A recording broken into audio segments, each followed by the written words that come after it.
time, I will come to learn a hard Miami lesson. Every pleasure has a price.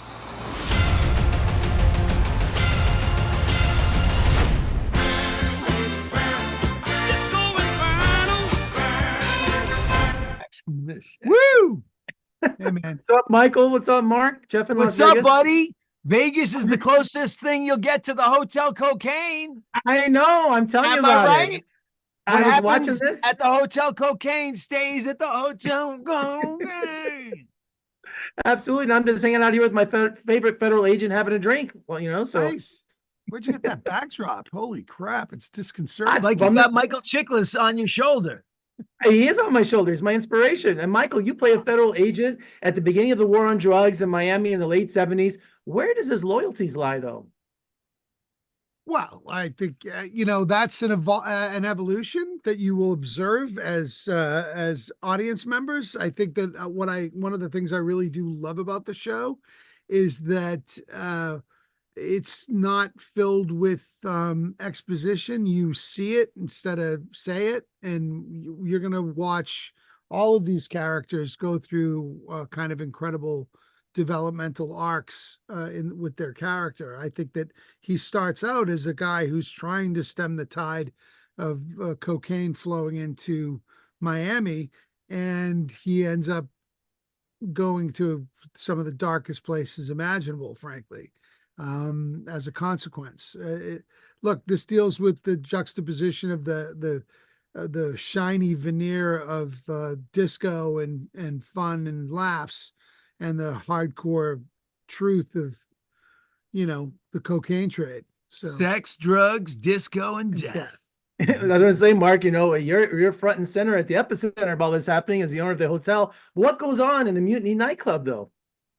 I'll tell you what doesn't go on in the Mutiny nightclub. I mean, you're talking to me from Vegas. You know what goes on there. Oh, yeah. But what's beautiful about the writing of the show is that it's not just a guy who wants to have fun to escape his life like so many hedonists of the past. It's grounded in a backstory that they give Burton Greenberg, which is that as a kid, he was that freaky kid in the outfield playing with snails instead of focusing on the baseball game, who tied his shoes, put his shoes on the opposite feet. And his mother encouraged him to be as strange as he wanted to be. She said that was his superpower.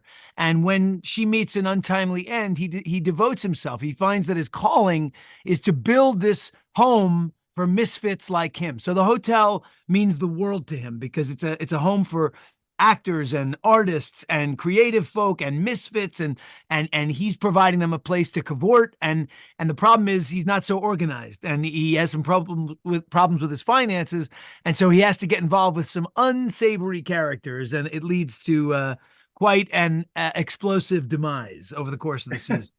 And Michael, you're no stranger to playing law enforcement. Any special training? Did you reach out to anyone? Because I'm sure there was a lot of people around this time that worked those Miami clubs.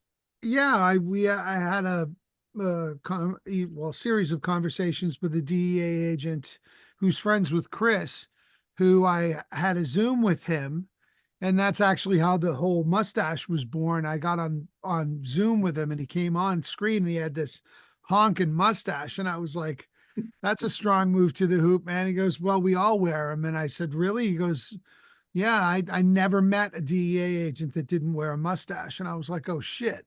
So I needed to immediately address that. So I called hair and makeup and did that. But obviously, in addition to the stash, we talked about procedure, what was going on at the time, how different it was. And that's the other thing, that with regard to law enforcement and how different this is than any other cop I've ever played.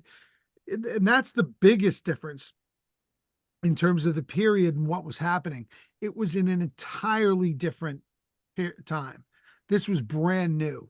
This was, now it's sort of, in modernity, we know about cartels and things that have happened, but at the time, this was utterly new. There wasn't anything like this. This was a sea change in terms of the amount of money and drugs that were coming into the country, and through places like the Mutiny and through Miami as a major port.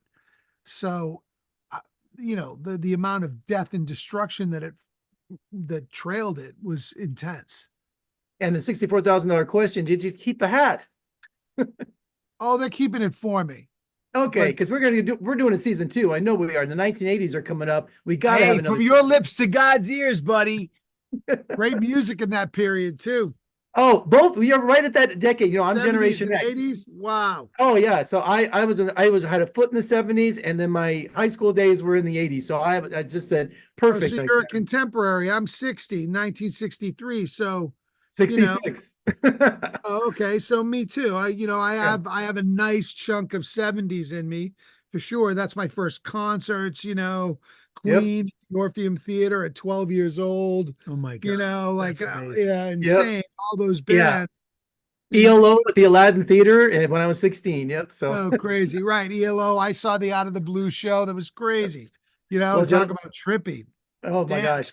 Well, congratulations, you guys. Fantastic series. I hope we talk again soon, and come visit us in Vegas soon. We'd love to have you. No, Thank you so much. Love to be there.